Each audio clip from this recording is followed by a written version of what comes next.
daughter of a traveling peddler and a laundrywoman born in the poorest scrap of rural France. No fashion training, no inheritance, no name that opened doors. No connection worth mentioning to the gilded world she'd one day rule. 12 years old, her mother dead, her father gone, and she gets handed to nuns in a bleak convent orphanage that taught her exactly one skill: how to sew. Look at that starting hand. A girl this abandoned, this invisible, this far from anything glamorous, and you'd bet the house she never reshapes how women dress on the entire planet. Right? Wrong. Coco Chanel strips the corset off an entire generation, dresses duchesses and film stars, stamps 2 interlocking letters onto a brand that still pulls billions of euros a year. Her designs land on the shoulders of Marlene Dietrich, on the wrists of European aristocracy, on nearly every fashionable woman of the 20th century. And she does it starting from a tiny hat shop. No money, no schooling, no map for the thing she was inventing. So how does an orphaned country girl become the architect of modern women's wear? For that, we rewind to August 19th, 1883. Saumur, Western France, the last decades of the 1800s. Picture it: market squares, horse carts, and a social order welded shut. The daughter of a peddler was expected to stay exactly where she landed. The countryside had beauty, sure. Comfort and opportunity? Those weren't on the menu for a family like hers. Gabrielle Bonheur Chanel, that was the real name, long before the world got to Coco, showed up in a working family with nothing to spare. Her father drifted town to town, hawking goods off a cart. Her mother worked herself to the bone. Money was always short. And look, the Chanels weren't lazy. They were survivors.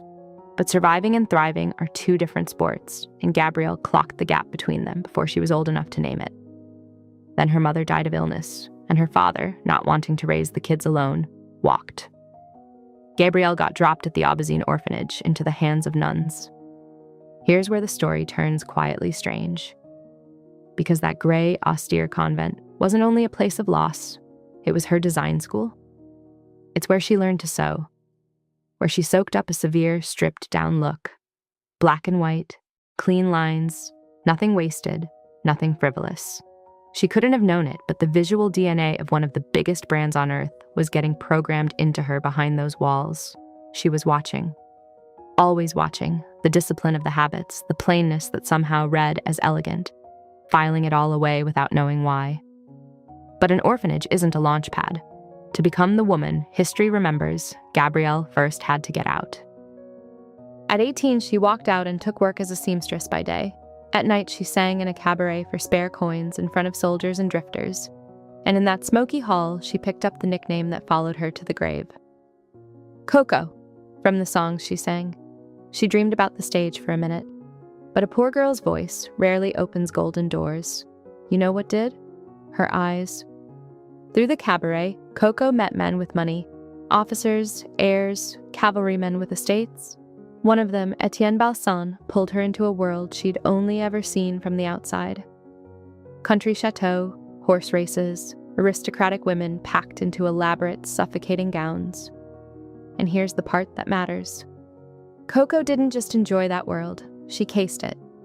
She watched how those rich women moved, and more to the point, how they couldn't. Trapped in tight corsets, buried under feathers and ruffles, dressed for display, not for living. Then she watched the men in their comfortable, practical clothes, and something sharpened inside her. Why should women be prisoners of their own wardrobes? So she started making hats, simple ones, stripped of the towering decoration everyone else piled on. Her aristocratic friends noticed. They asked where she'd bought them. That one question, that was the seed of everything. But a girl making hats for fun isn't a revolution yet. For that, Coco needed a shop of her own. 1910. With money from a new companion, the English industrialist Arthur Boy Capel, Coco opened a millinery boutique in Paris on the Rue Cambon. It was small. It sold hats. Walk past it and you'd have bet on anything but an empire. But Coco had something rare. Years of watching the richest women in France suffocate inside their clothes, until she understood, in her gut, what they wanted before they'd say it out loud. Freedom, simplicity. Clothes that let a woman breathe and walk and actually live. The early years were a grind, money tight, doubt everywhere. But Coco already knew the trick that modern brands burn fortunes trying to figure out. Luxury is as much story as substance. So she built a myth around herself, effortless, mysterious, elegant. She smudged the details of the orphanage, let people imagine something grander, let the mystique do the selling. The plain truth about where she came from, that surfaced much later. And the product actually was revolutionary. She grabbed jersey out of cheap fabric they used for men's underwear and made loose, comfortable clothes no respectable designer would touch. Rich women, worn out by their corsets, couldn't get enough. By the mid-1910s, she'd expanded into full clothing, but comfort alone doesn't make a legend. For that, it would take a world on fire. The First World War tore across Europe, and on paper, it should have buried a young fashion house. Men dying by the millions. Extravagance felt obscene. Fabric got rationed. This was supposed to be the end.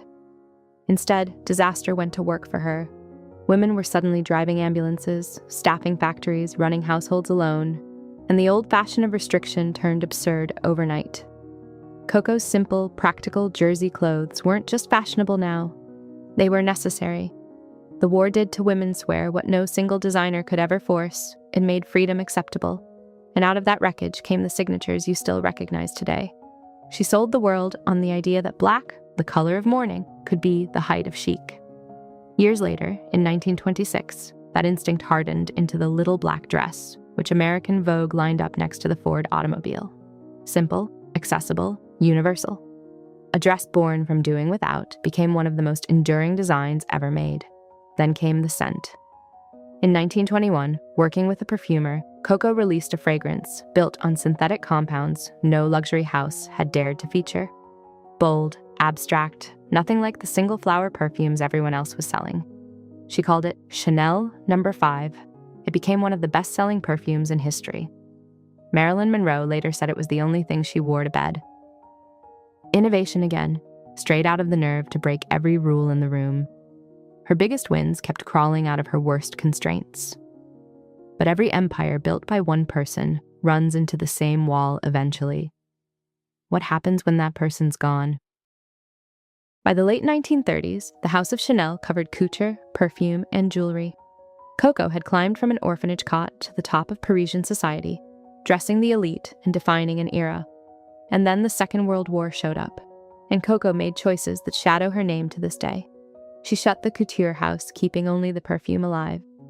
During the German occupation of Paris, she lived at the Ritz and took up with a German officer, a relationship that, after liberation, got her questioned and effectively pushed into exile in Switzerland for years. Verify, the full extent of her wartime intelligence activities, remains historically debated.